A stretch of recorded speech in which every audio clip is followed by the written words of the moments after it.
Okay, so, yes, case, cease and desist, remand the case, blah, blah, blah.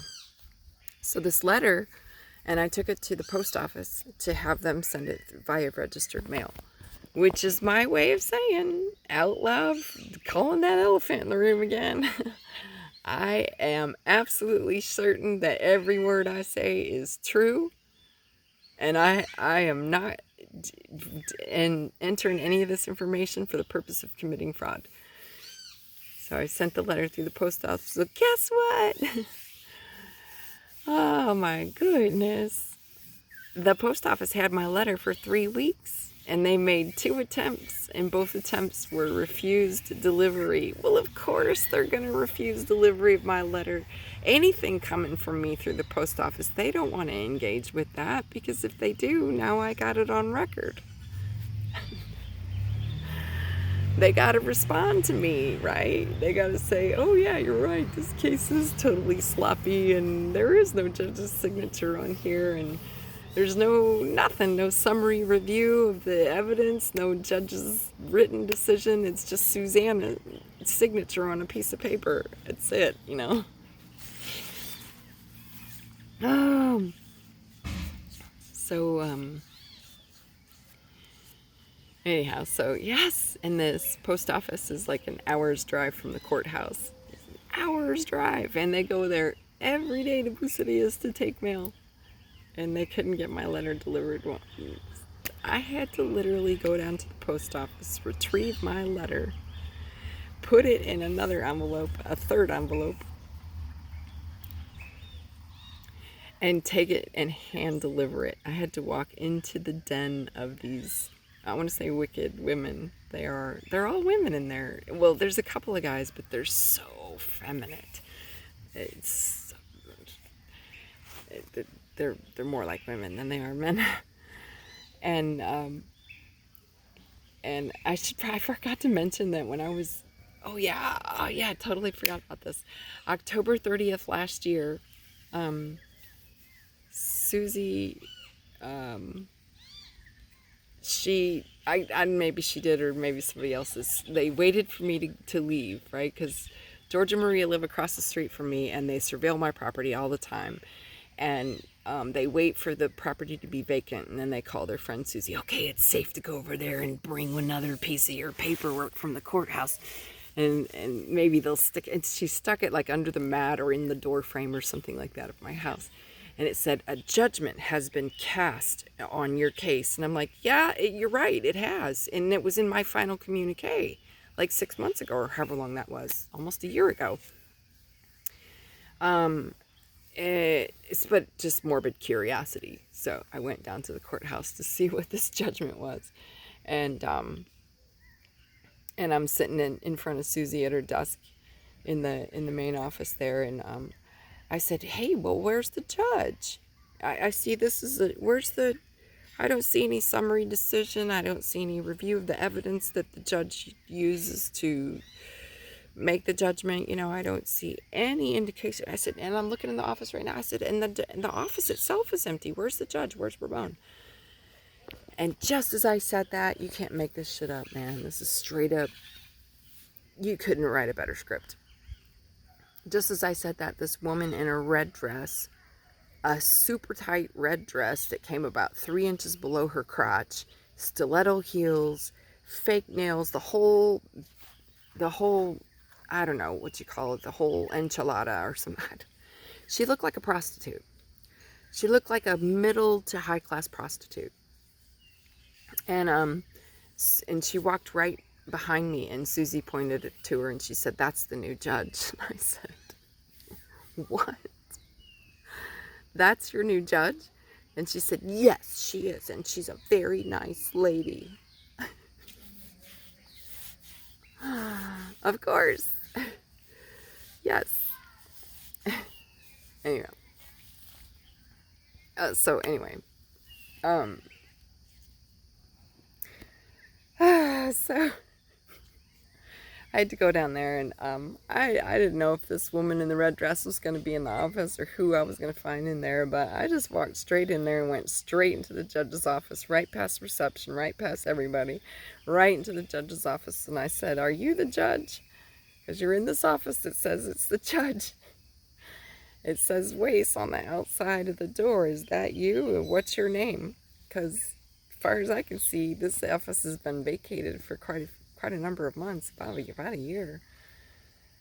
I don't know when you got here, but yeah, what's your name?" And she didn't want to give me her name, and I was like, "No, I need to know who I'm speaking to. If you say you're the judge, you better let me know what your full name is." So once we got that sorted, then I can present this communication to you, but I need to know who I'm communicating with before I do so. So please give me your name. And then I handed her the letter, and I said, "You need to read this. You need to put your people in check. You need to review this case file, and then you need to go have a word with Susie and let her know it's not acceptable to pretend to be a judge on daytime TV. That she needs to keep her law clerk duties and roles and responsibilities just as they are and not take it upon herself to pretend like she's the judge. And if she's going to pretend like she's going to be the judge, and if it's okay with you that she pretends to be the judge, well then you should have a look at the case file, because the evidence, I mean, if I was the judge reviewing this, I would send it back, because I don't even know who the claimant and the defendant is. You got somebody here that says they're the claimant, Maria, and someone that you name as the defendant, Tere, but the evidence that Maria is providing is in support of the defendant. So there's no power of attorney indicated, and there's missing all kinds of stamps and signatures. This is some sloppy work. You need to review this case file, remand it. You need to reprimand your employees. Maybe you might need to fire them too. I don't know.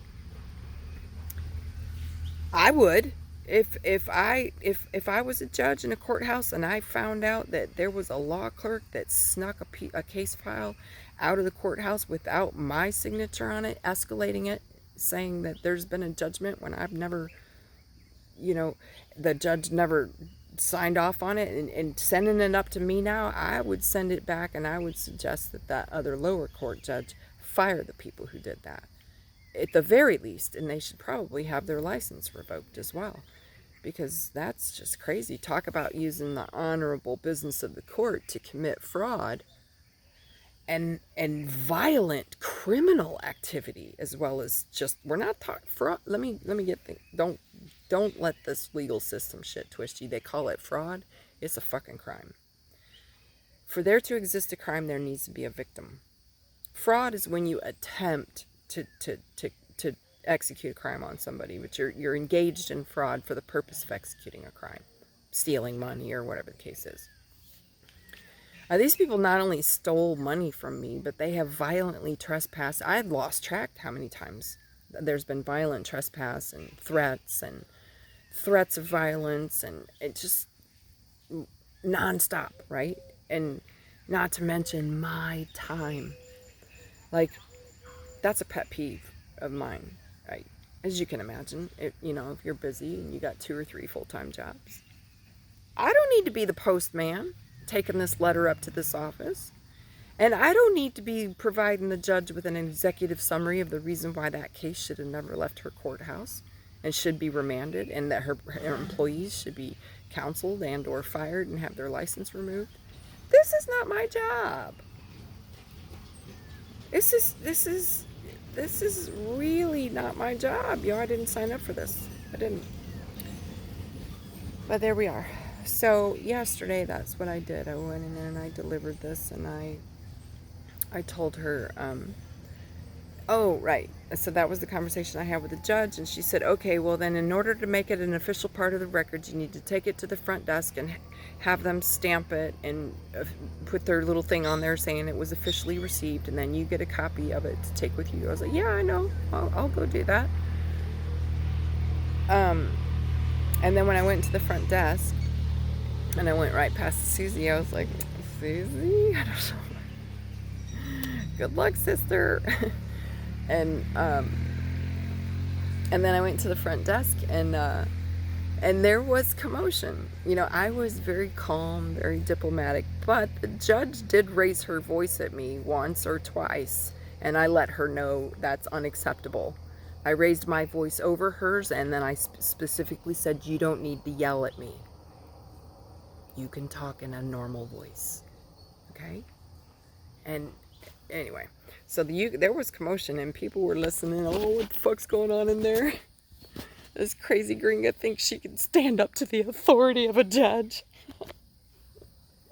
Oh, fuck. I'm sorry. Just, oh my gosh, it must be so entertaining for them. Anyhow, where was I? Yes, I went to the front desk to get all the stamps on this letter that I was delivering, and this other lady named Emma, who was one of the trespassers, the lady that opened the door to my house and stuck her foot in it and wouldn't leave, that one. And I saw her, she come out of her office to see what the commotion was and I looked at her and I said, "Oh, I know you. I mean, I don't know you, but I have a video of you. Is your name Emma?" I said, "Yes, I have a video of you breaking and entering into my house and refusing to leave, sticking your foot in the door and trying to, not only disclosing privileged information of a contract between me and Maria to a third party, but a third party who is not my power of attorney or my registered agent, and doing so in a violent manner. So I'm going to let you know that's not acceptable." And then she too tried to intimidate me. She was like, "Well, who are you? What's your name?" And I said, "That's not the issue here. Not my name is not the issue. The issue is your violent trespassing, you committing violent crimes against the people living in my house. That's the issue, young lady. So let's be clear, that's not my name that's the issue. If you want to know my name, you can look in this case file right here, because you should know it, you know where I live. You should at least know my name, right? How many people are you violating on a daily basis? Do you lose track of my name? That you were just there at my house 3 weeks ago. You forgot who I was? All right. Yeah, here's my name. It's right here in the case file. I said, "You want to know who I am? It's right here. And you want to know how to communicate with me? It's right here. And no other way. Do not come to my house again. I will have the police there tomorrow, and they will be waiting for any trespassers, and you will be arrested, and you will be thrown in jail." Anyway, but I was like, just very kind, very diplomatic, very polite, did not raise my voice, did not get emotional. I'm just stating the facts, because you people done pushed me too far, and I ain't having it. So, anyway, that's where I left that yesterday, on the 30th of May. And then, of course, they promised to return 30 days later, and that would have been today. And if the post office would have delivered my letter like they should have done, they would have had this notification, this cease and desist order, and all this information that I delivered yesterday. They'd have had that in their hands by the 13th of May, which would have given them 18 days. And probably it's just as good. It's all in divine order. I know it is. It's just as good anyway, because hang on a minute, I'm getting dry throat. It's probably just as good anyway, because had they had 18 days, they probably would have come up with some more drama for your mama excuse bullshit, to subvert the process. But in this case, I delivered this to them the day before, so they already had their whole day's act. And these women love getting out of the office and inflicting violence on people. They love it. She probably had her whole day set out, and Teddy's house was the first one on the list or something, I don't know. And now she's got to go back and rearrange her schedule and cancel all her plans. I know she was looking forward to it. I know she was. But anyway, I haven't contacted the tenants today to find out if anybody did show up. But I presume that if they had done, that somebody would have contacted me. But anyway. Okay, that's the update, kind of some of the stuff that I've been going through for the last 3 years, and has, I was thinking, if I just get away from these, because they're vampiric. These folks are vampiric. They're like an energy vampire, and extremely hostile people. Extremely violent. Their violence knows no limits. These folks named George and Maria and their accomplices, Marciano, Monica, I could go on. That it's a big list of people that are involved, and they're all like, I don't know, it's this weird thing. It's like, well, we know we're not living by natural law, and we're violating Great Spirit's law, and we're living in a bad way. But if we're all doing it within the cult, then it's okay, right? It's normalcy bias, right? It's what they call normalcy bias. And if along comes somebody like myself to say, no, right is right and wrong is wrong, attack. And I cannot begin to tell you the psychic attacks of these people and their cohorts in the community are off the fucking charts. Let me just say this much. It's a miracle that I'm still alive, that I have not suffered a heart attack or a stroke or some kind of nervous breakdown. I did end up in the hospital a couple of times with some back issues, because everybody's on my back. Everybody wants a piece of me. Everybody's jumping onto me and trying to take a bite. And stigmata. I've had stigmata on my body, literal claw marks. Every time I have an interaction with these people, I always get like claw marks on the back of my neck, or sometimes on the side of my, like on my stomach, or on the side here, or along my hips, or even on my back. Yeah, it's super wicked energy on the stage at this time of the Kali Yuga, and it too is in divine order. But I suppose if I had to sum all this up, I mean, apart from being, an update and a sort of pardon me if I'm not producing the content that I would like to be able to produce, this is the reason why, because, well, it's like a war zone. And, I thought maybe if I just get away from these people, I could get a break. But as soon as they heard I was leaving, boy, that's when they really started like, where's our food source going to go, right? Where's our energy source? Who are we going to hide behind now? Who are we going to, I don't know what the word is. It just, I think you might understand what I'm saying, but like, I think there's got to be somebody out there that will understand what I'm saying, is that when you're surrounded by a bunch of self-murdered, dangerous, psychopathic, criminally minded, extremely violent people, but at the same time they're out there with another face in the community, presenting themselves as a good mother and a good father and I don't know what else. Somebody on the Camino Rojo, look at my Sundance scars, and oh yeah, I did the Vision Quest, and they're presenting themselves as this in the community, but in reality this is the way that they are with me. And if they can just isolate me and keep me in this sort of like fish in a bucket kind of thing, then they can just pick me off, right? Little bit by little bit by little bit. I told them, I said, y'all are some dishonorable people. I mean, because when I first met them, I said, yeah, here's what I'll do. Let's just make an agreement. Let's avoid the escritorias. We'll just sign a deal. I'll pay you what you want for the land. I'll build the house. I'll build the garden. I'll build the permaculture. I'll do the reforestation. I'll do all this stuff.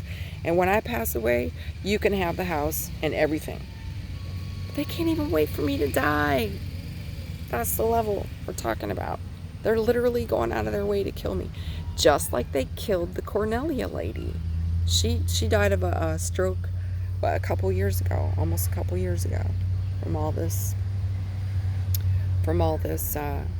stress that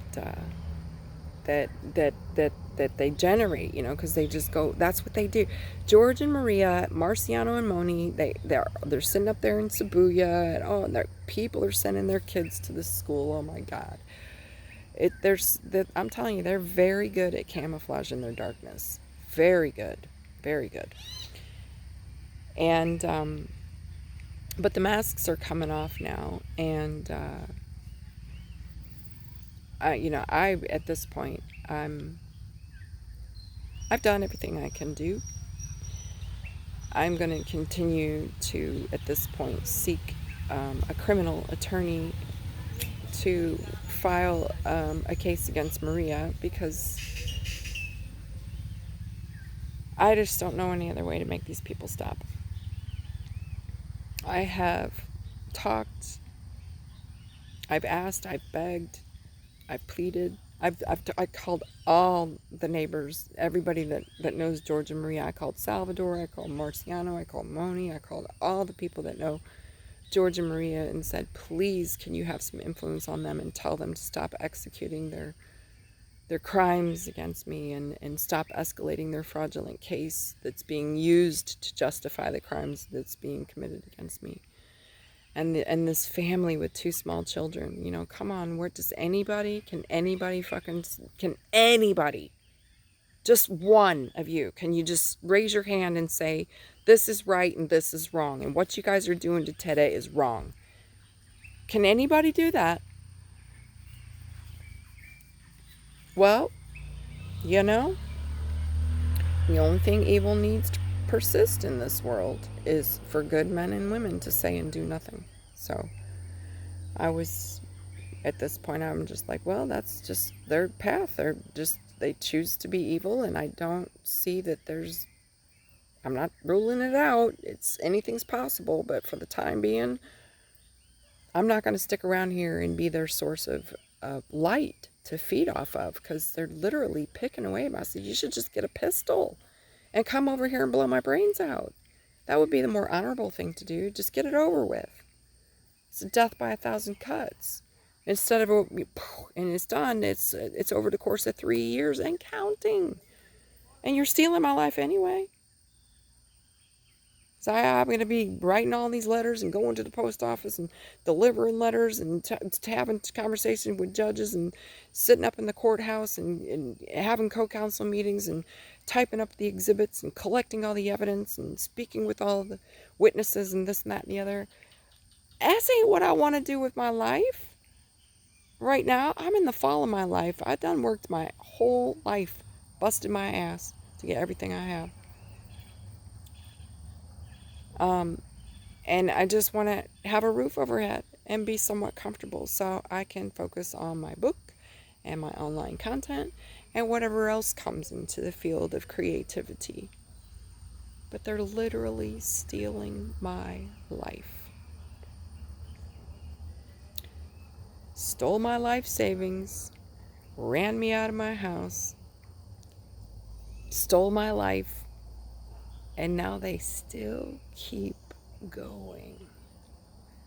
And one of their friends, Pepe is his name, another form over substance character, another guy wearing a mask.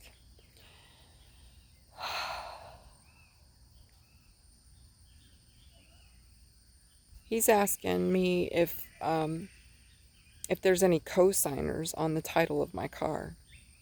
So what? That George and Maria can go and file a lien on my car, place a lien on my car or something? I don't know. Like, are you just wanting to know if something happens to me, does the car go straight to you because your name's on the title? Is that probably what it is? I'm wondering. I really am.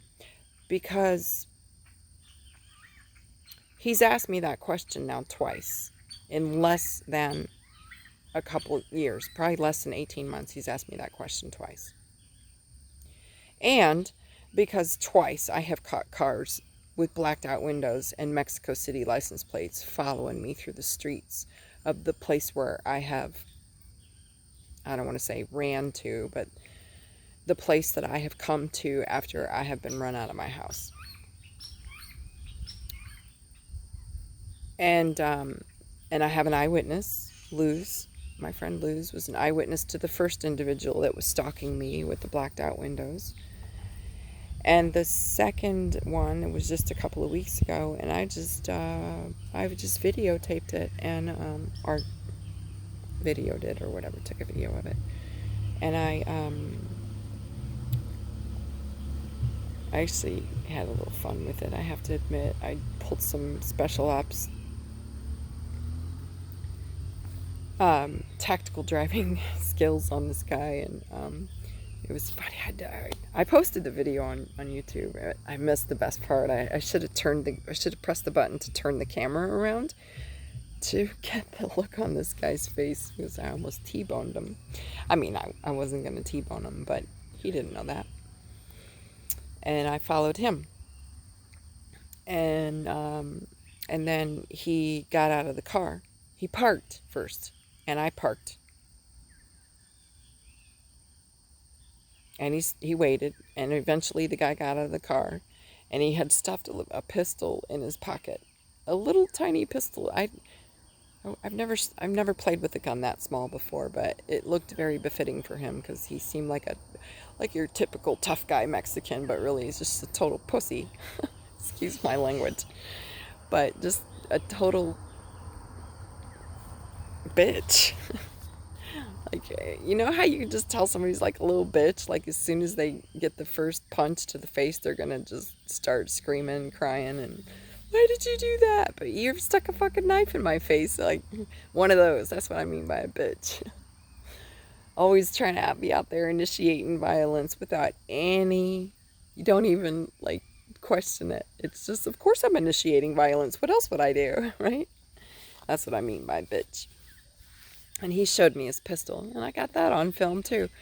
And then I kept him on film the whole time, and then he pretended that he was walking to some store behind me, and just, to give me a show of his gun. And then I guess he thought was I supposed to run then? Motherfucker, please.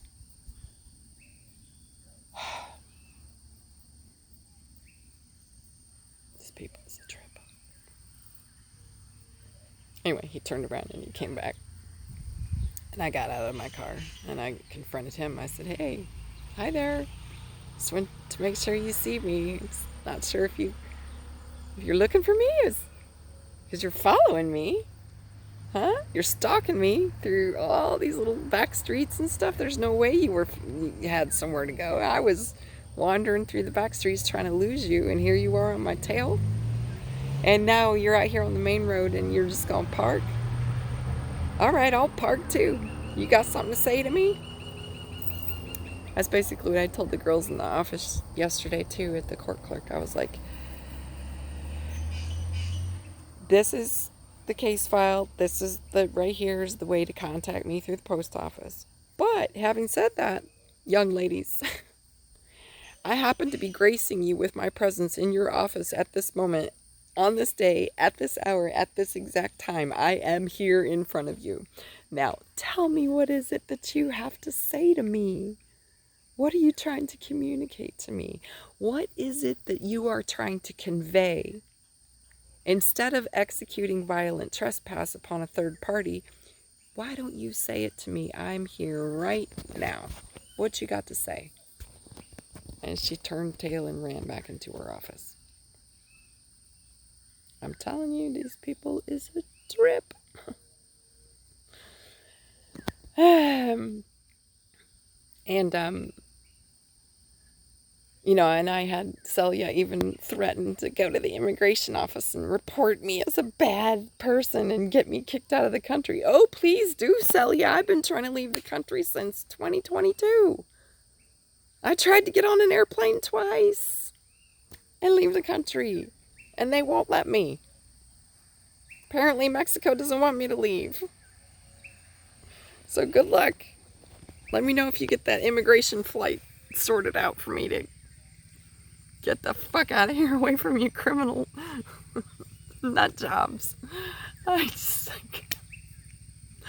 Yes, that's right, family. My passport is on an international no-fly list. Don't know why. Just is. Nobody can tell me. Yeah, so I wonder how that would work, Celia. If you go and file some complaint and pay a couple $1,000s to somebody in the immigration office to put some false record into the database and put it on APB and have me arrested and deported, how are you guys going to manage that deportation if you won't let me get on the fucking plane? I want to see how you do that. Can you let me know?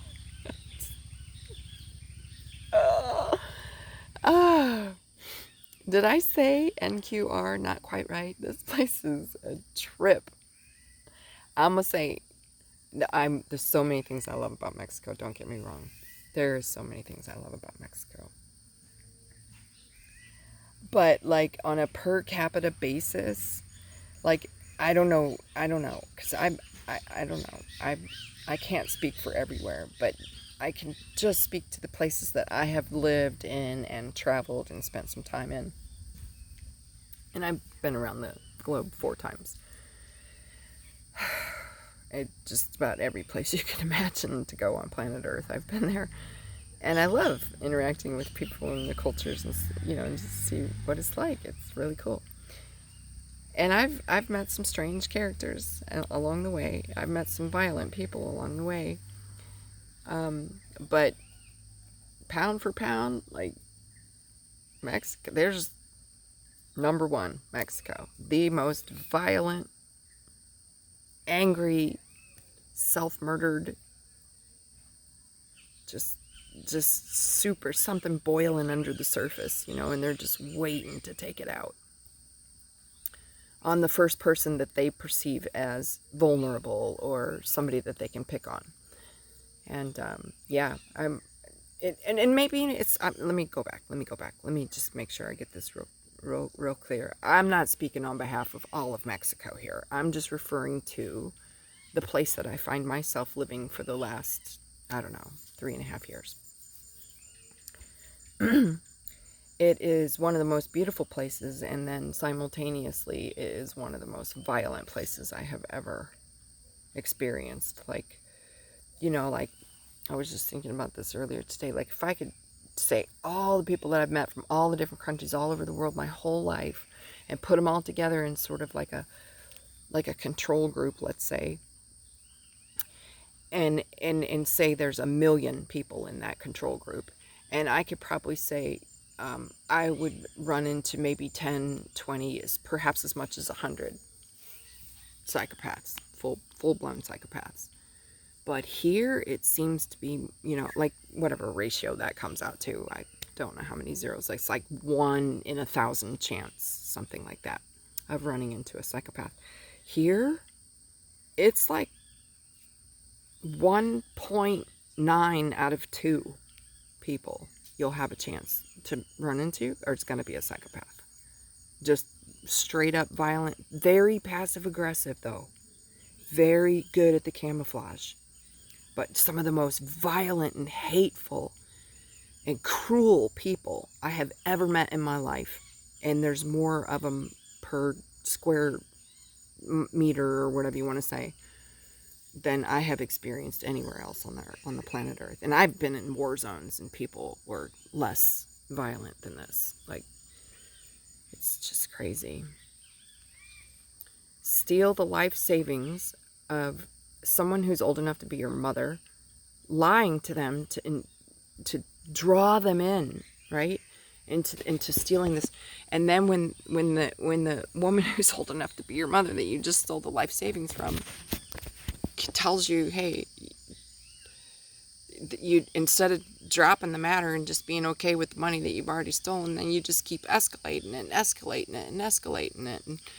And but you were talking about people that, like Marciano Moni and all these guys, they pay like 15,000 pesos a month or more just to keep attorneys on retainer. Like, why do you need so many attorneys? Well, if you're going to be a career criminal and you want to make your money by stealing, that's what you do. And the people that don't have the money for attorneys, well, they don't get any justice, do they?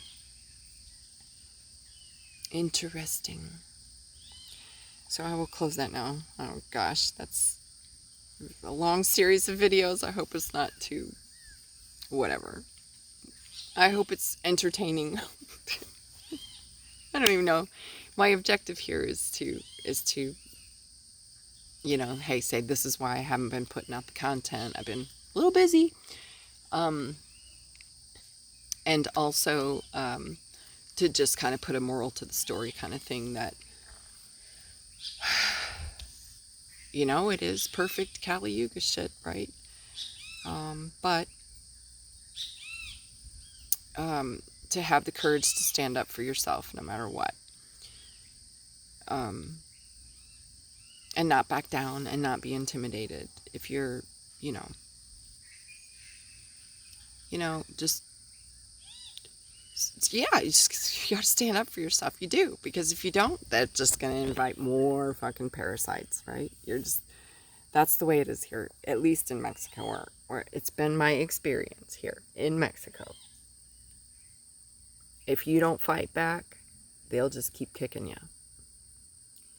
And so I'm done, right? I'm fighting back, and I'm gonna leave the rest of it in the hands of Great Spirit and with my cosmic family. That everything is gonna come to an end, right? And then, because I want to get back to my content. I want to write my book. There's all kinds of shit I want to do before I check out of the Avatar. So stay tuned, family. We will start making more content. There's going to be some subjects I won't be able to discuss at all, at least until the end of the year. I can drop hints. And then let you do the research and ponder. But we'll put some stuff up online pretty soon. So, there's Florcito chirping in the tree, telling me it's time to take the doggy and go for a walk. All the best, family. Have a beautiful, beautiful day. And until we speak again, I'll see you in the dream world. Ciao for now.